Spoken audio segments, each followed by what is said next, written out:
મિત્રો, આજના આ સમયમાં બધું જ કેટલું સહેલું થઈ ગયું છે. આજના આ 21મી સદીમાં ફોનની સાથે સાથે માણસો પણ સ્માર્ટ બની ગયા છે. આજે લોકોને ગમે એટલું દૂર જવું હોય તો પણ થોડા સમયમાં જ ત્યાં પહોંચી જાય છે. આજે સોયથી લઈને મોટી ગાડી પણ એક ક્લિકમાં આપણા ઘરે પહોંચી જાય છે. પણ શું તમે ક્યારેય વિચાર્યું છે કે આજથી લગભગ 500 વર્ષ પહેલાં આપણા પૂર્વજોનું જીવન કેવું રહ્યું હશે, કેવી રીતે રહેતા હશે અને કેવું જીવન જીવતા હશે એ લોકો? તો મિત્રો, આ બધા જ પ્રશ્નના જવાબ લઈને આવી છું આ વિડીયોમાં. આજે આપણે જોઈશું કેવું હતું આજથી 500 વર્ષ પહેલાંનું લોકોનું જીવન. તો મિત્રો, વિડીયોમાં આગળ વધતા પહેલાં તમને એક નિવેદન છે કે તમને આવા વિડીયો જોવા પસંદ હોય તો મારી ચેનલને અત્યારે જ સબસ્ક્રાઈબ કરી દેજો. આપણે આજે સામાન્ય લોકોનું રોજિંદુ જીવન કેવું હતું એ જોવાના છે. એ તો બધાને ખબર છે, 500 વર્ષ પહેલાંનો જમાનો આપણા જમાનાથી બિલકુલ અલગ હતો.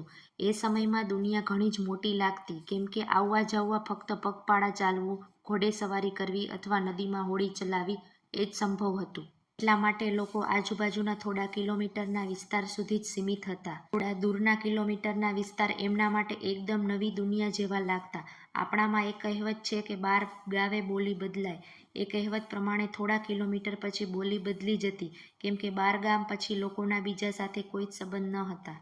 એ જમાનામાં ફેક્ટરી કે મશીનરી બિલકુલ નહોતી કે જે આજની જેમ થોડી કલાકોમાં મોટા પ્રમાણમાં ઉત્પાદન કરી શકે. પરંતુ ત્યારે આપણા દેશમાં કોઈ જગ્યાએ એવા નાના કારખાના હતા જેમાં માટીના વાસણો અને માટીના નળિયા અને ઈંટો બનાવતા અને એને પકવવાની ભઠ્ઠી લાકડા અને કોલસાથી સળગાવવામાં આવતી. એ સમયમાં ભારતમાં કાપડ અને મરી મસાલાનું મોટા પ્રમાણમાં ઉત્પાદન થતું. તેથી ભારતમાંથી આખી દુનિયામાં આ બધી વસ્તુ વેચવામાં આવતી. એ જમાનામાં આજની જેમ દુકાનો અને બજારમાં ભરાતી. દુકાનોમાં સામાન્ય રીતે અનાજ અને જરૂરી વસ્તુઓ મળતી. દુકાનો પણ ઘણી નાની અને આજુબાજુમાં જ જોવા મળતી, જે દુકાનો આજે પણ કોઈ પછાત ગામમાં જોવા મળે છે. ત્યારે મોબાઈલ, સિમ કાર્ડ કે ઇલેક્ટ્રોનિક દુકાનો તો નહોતી, પણ સામાન્ય રીતે ત્યારે સોના, ચાંદી, માટીના વાસણો, કાપડ, ખાવાના મસાલા, ફળ ફૂલ અને ધાર્મિક વસ્તુની દુકાન જ હતી. ત્યારે સુથાર, લુહાર, કુંભાર આ બધા લોકો એમના હાથેથી જ બધું કામ કરતા અને બધા લોકો એમના કામમાં નિપુણ હતા. આજે લગભગ કોઈ મશીન પણ ન બનાવી શકે એવી કલાકૃતિ એ સમયના કારીગરો બનાવી દેતા. એ જમાનામાં ભારતમાં 10%થી પણ ઓછી વસ્તીના લોકો જ શહેરમાં રહેતા અને 90%થી વધુની વસ્તી ગામડામાં જ વસવાટ કરતી. દરેક ગામમાં પીવાના અને વાપરવાના પાણી માટે નદી અથવા તળાવ હતા અને જે ગામમાં નદી કે તળાવ ના હોય તે લોકો પાસે તળાવ ખોદાવવામાં આવતા. ત્યારે દરેક ગામમાં ઓછામાં ઓછું એક મંદિર તો જોવા મળી જ જતું. ત્યારે ગામના ખેડૂતો મોટે ભાગે વરસાદના પાણી પર જ નિર્ભર હતા.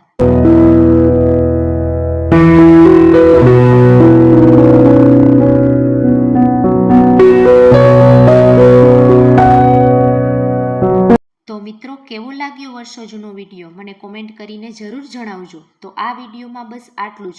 તો ફરી મળીએ એક આવા જ વિડીયોમાં.